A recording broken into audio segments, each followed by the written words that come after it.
You're listening to Tarazi Tuesdays with the Bible as Literature.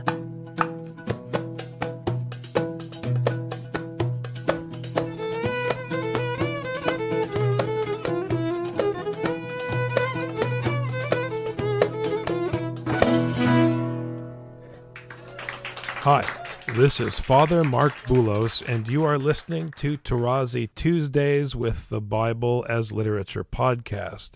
In today's program, Father Paul begins his discussion of Cain and Abel, explaining the famous phrase, "Sin is couching at the door." He also reiterates the importance of the Hebrew word yalad, noting that it can only be used in conjunction with the woman, an important point lost in translation. I am happy to introduce Father Paul on the Bible as Literature podcast, Tarazi Tuesdays. This passage is important, again, in the original and only in the original, because the translations, I don't know whether they massacre it or they have no choice but to massacre it. That's the way it is, unfortunately. This part is the beginning of that chapter which ends the Toledot of the heavens and the earth and prepares for the Toledot of Adam in chapter 5. We shall see how the rest of the chapter also hinges, connects. So it's a central chapter in that sense. It ends 2-3 and prepares for 5. And one can see it right from the beginning that Cain is not only born, but even conceived outside the Garden of Eden. Remember, only the man and Eve lived in the garden, not any of us. So all these dreams of going back to the garden and so on, they are fallacious. We have to go to Zion, the New Jerusalem. But again, Cain behaves outside the garden the way his father behaved in the garden. This is clear from the end of verse 2, where Cain is presented as being Cain haya obed adama, tiller of the ground, but as I explained, servant of the ground. So it's very important. Now I'm stressing Cain for a very simple reason, that Abel does not have a function in this story, except the fact that he is a shepherd of flock and he makes an offering out of the firstlings to God. But he does not deal with Cain. It is Cain who deals with Abel and kills him. So it is as though Abel appears and disappears. Not much about him. One cannot write a story, a novella, a play on Abel. It's impossible. The actor is Cain, and he is the one who kills his brother. He is the one with whom God deals. He is the one who founds a city and has a genealogy and so on. Abel just appears and disappears. And this is reflected in his name, the meaning of his name. Abel is the passing breath. The same word occurs very often in the book of Ecclesiastes and means vanity, vanity of vanities, vanity. It's empty, there is nothing there. And that is very important because the story here is not a Hallmark card story about brotherly love and brotherly concern. It is actually the duty of any human being that is represented through Cain to deal with any of his like, be they of no value. It doesn't matter. He is responsible for his actions towards them, And this is the basis on which he is judged by God in dealing with something totally passing of no value. So let's concentrate on Cain. Chapter 4 begins with Waha Adam Yada. We have a nominal phrase, a nominal sentence. It's like Genesis 1-2. The topic is Adam, the verb is secondary, but still the action is there, that he knew Hawa, the mother of all living, who is Ishto, his wife, the way he decided to name her. With this, we have a preparation for the end of the chapter in 425, where we hear that Adam knew again his wife. And I shall comment on it in its place. But it's very important to notice this connection, and we shall see why when I get to 425. Especially through this again, he knew again. So here, Adam, the man, the Adam, knew his wife, and she conceived and she gave birth. Watteled, very important verb. I shall make my comments on it at the beginning of chapter 6, and even at the end of 4 and the beginning of 5. She is the one who gives birth. Let's say a few words on that already. Yalad is a verb that reflects the action of giving birth by a mammal. That's it, it's technical. Now remember earlier, Eve was given the name Eve by her husband, and the explanation is that she is mother of all living, mother of life. And that becomes very important because in the Bible, only women are connected with the verb yalad, not man. And this is where the Greek does not reflect the original. For the Greek, genesen could apply to a man and to a woman. We have it in the genealogy of Matthew. And that is really something very important to point out, because today you see how men talk, we are pregnant, we give birth, and so on. It doesn't work like that. A man does not give birth. It's the woman that gives birth.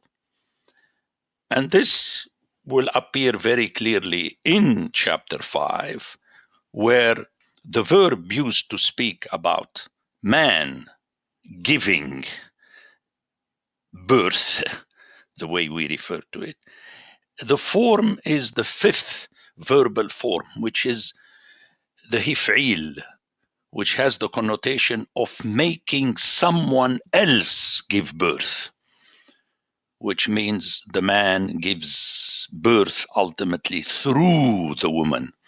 And that will become a central point at the beginning of chapter 6, where the author uses it magisterially to belittle man and his machoism. But we'll have to wait for that. For the time being, this verb yalad is applied to Eve. But notice what she says, because Cain is from a root that means to own, to possess, to acquire. And she says, I have acquired. Kaniti, notice. Cain and Kaniti is from the same root. Ish, with the Lord. Notice how the human being is ultimately a gift by the Lord. And you see now the importance as to why woman gives birth. It is ultimately a gift from the Lord. The addition with the help of the Lord is wrong. It is with the Lord. But Eve uses the word ish. It is as though the text says she is getting back at the man from whom, as ish, she is as isha. Now, in her turn, she produces the Ish. And that brings us back to the tension of which the text spoke in chapter 3. Again, I'm stressing the original. It's already there. Everything is there. And then we hear that she also gave birth to his brother. Notice how his brother is before Abel. So the stress is that the second child is exactly like the first, but instead of reflecting power of possession, he is nothing. And Abel is given the priority. Notice how we have an inversion that parallels what we had in Genesis 1, 3 to 5. We have first darkness and then light, but God first names the light. Here, Abel comes second, but he is introduced first as being shepherd of flock, and I spoke enough about that. So let's move to Cain, who was servant or tiller of the ground. So Cain was, if you like, Adamic, essentially. He was linked to the Adamah. Whereas Abel, as shepherd of flock, he was dealing with other living beings, Nefesh Hayah, the flock, and also his family.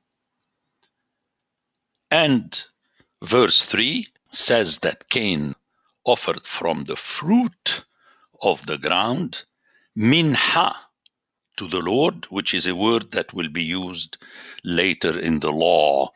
It's the basic offering. But Abel, he offered from the firstlings of his flock. This is very interesting because it reflects the fact that Abel had to kill the animals. And that reminds us of the skins, garments of skin in chapter 3. We have this dilemma how life, when it is eliminated, it is not something that is technically allowed. It is as though God's hand is forced. That is why the first thing as an expression of life, ultimately, if it is destroyed as an offering to God, meaning that the control of life is ultimately in the hands of God, as we shall see soon that God will not allow anyone to kill Cain. So this text is really very loaded, to put it simply. And the Lord accepted the offering. Again, notice how the offering of Abel is referred to as minha at the end of verse 4. It is an offering ultimately to God. One does not kill in order to kill. And this will be dealt with again at the end of the flood story. But God did not accept the offering of Cain the way he accepted the offering of Abel. Let's go back to the Hebrew and hear again the play. The verb accepted is sha'a, but in the form in which it appears in conjunction with Abel, sha'a is in verse 5, but in verse 4, wayisha. It's the vowel consecutive, which is a technical form in Hebrew. I talked about it way back in the intro. Yisha, very interestingly, reminds us of the sound of yasha, to save. Remember last time we talked about Shub and Yashab. And so this play is present in the text. That's all I can say. That the author is preparing you to all this lexicon, vocabulary that will be used later. And I pointed that several times already in Genesis 2 and 3. And Cain was unhappy, and God tells him that he should deal with the reality of life without falling into sin. We have here a mention of sin for the first time. Let's hear it. Why are you angry, and why has your countenance fallen? If you do well, will you not be accepted? And if you do not do well, watch out. I'm following the English, although the Hebrew is more complicated, but let's settle for that. That it is couching at the door. That's what we have in verse 7. Actually, the opening of sin. It's like the mouth of the sin that is open, and it is couching, waiting for you to fall into its trap. And here we have reference to chapter 3, where we have the same verbs that were used about the relationship of the woman with her husband. Okay, remember that man will rule over woman, and the yearning of the woman will be towards the man. Here, the yearning of sin is towards Cain, and Cain is supposed to rule over sin. Now, this verse obviously is there to prepare us to understand what is happening in the following verses in conjunction with the action of Cain towards Abel. And Cain says to Abel, his brother, and while they were in the Sadeh, notice in the field is the reflection of the ground on which everybody lives, and Cain stood up and slew his brother. In the original, we don't have any reason. It is the action that is underscored. Now, when the hearer hears this verse after the preceding one, then the hearer concludes that Cain technically did not rule over the threat of sin, but he fell into it. He eliminated a life that was made by God. The Bible as Literature is a production of the Ephesus School Network.